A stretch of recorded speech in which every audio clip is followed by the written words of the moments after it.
हरे कृष्णा। श्रीमद् भागवत गीता यथारूप अध्याय 10 श्लोक संख्या 11 में उन पर विशेष कृपा करने के हेतु उनके हृदय में वास करते हुए ज्ञान के प्रकाशमान दीपक के द्वारा अज्ञानजन्य अंधकार को दूर करता हूँ। तात्पर्य: जब भगवान चैतन्य बनारस में हरे कृष्ण महामंत्र के कीर्तन का प्रवर्तन कर रहे थे तो हजारों लोग उनका अनुसरण कर रहे थे। तत्कालीन बनारस के अत्यंत प्रभावशाली एवं विद्वान प्रकाशानंद सरस्वती उनको भावुक कहकर उनका उपहास करते थे। कभी कभी भक्तों की आलोचना दार्शनिक यह सोच के करते हैं कि भक्तगण अंधकार में हैं और दार्शनिक दृष्टि से बोले भाले भावुक हैं, किंतु यह तथ्य नहीं है।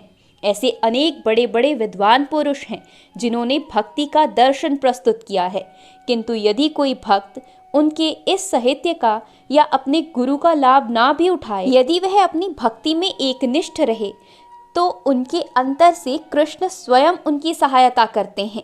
अंतः कृष्ण भावनामृत में रत एकनिष्ठ भक्त ज्ञान रहित नहीं हो सकता। इसके लिए इतनी ही योग्यता चाहिए कि वे पूर्ण कृष्णा भावनामृत में रहकर भक्ति संपन्न करता रहे। आधुनिक दार्शनिकों का विचार है कि बिना विवेक के शुद्ध ज्ञान प्राप्त नहीं किया जा सकता।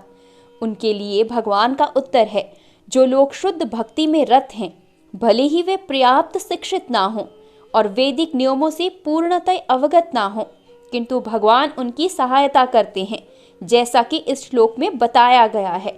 भगवान अर्जुन को बताते हैं कि मात्र चिंतन से परम सत्य भगवान को समझ पाना असंभव है, क्योंकि भगवान इतने महान हैं कि कौरे मानसिक प्रयास से उन्हें ना तो जाना जा सकता है, ना ही प्राप्त किया जा सकता है। भले ही कोई लाखों वर्षों तक चिंतन करता रहे, किंतु यदि भक्ति नहीं कर, यदि वह परम सत्य का प्रेमी नहीं है, तो उसे कभी भी कृष्ण या परम सत्य समझ में नहीं आएंगे।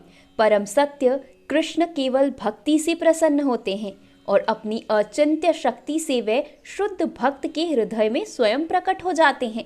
शुद्ध भक्त के हृदय में तो कृष्ण निरंतर रहते हैं और कृष्ण की उपस्थिति सूर्य के समान है, जिसके द्वारा अज्ञान का अंधकार तुरंत दूर हो जाता है। शुद्ध भक्त पर भगवान की यही विशेष कृपा है। करोड़ों जन्मों के भौतिक संसर्ग की कल्मश के कारण मनुष्य का हृदय भौतिकता के मल से आच्छादित हो जाता है, किंतु जब मनुष्य भक्ति में लगता है और निरंतर हरे कृष्ण का जप करता है, तो यह मल तुरंत दूर हो जाता है और उसे शुद्ध ज्ञान प्राप्त होता है। परम लक्ष्य विष्णु को इसी जप तथा भक्ति से प्राप्त किया जा सकता है, अन्य किसी प्रकार के मनोधर्म या तर्क द्वारा नहीं। शुद्ध भक्त जीवन की भौतिक आवश्यकताओं के लिए चिंता नहीं करता, ना तो उसे कोई और चिंता करने की आवश्यकता है, क्योंकि हृदय से अंधकार हट जाने पर भक्त की प्रेम भक्ति से प्रसन्न होकर भगवान स्वयं सब कुछ प्रदान करते हैं। यही भागवत गीता का उपदेश सार है। भागवत गीता के अध्ययन से मनुष्य भगवान के शरणागत होकर शुद्ध भक्ति में लग जाता है। जैसे ही भगवान अपने ऊपर भार ले लेते हैं, मनुष्य सारे भौतिक प्रयासों से मुक्त हो जाता है। हरे कृष्णा।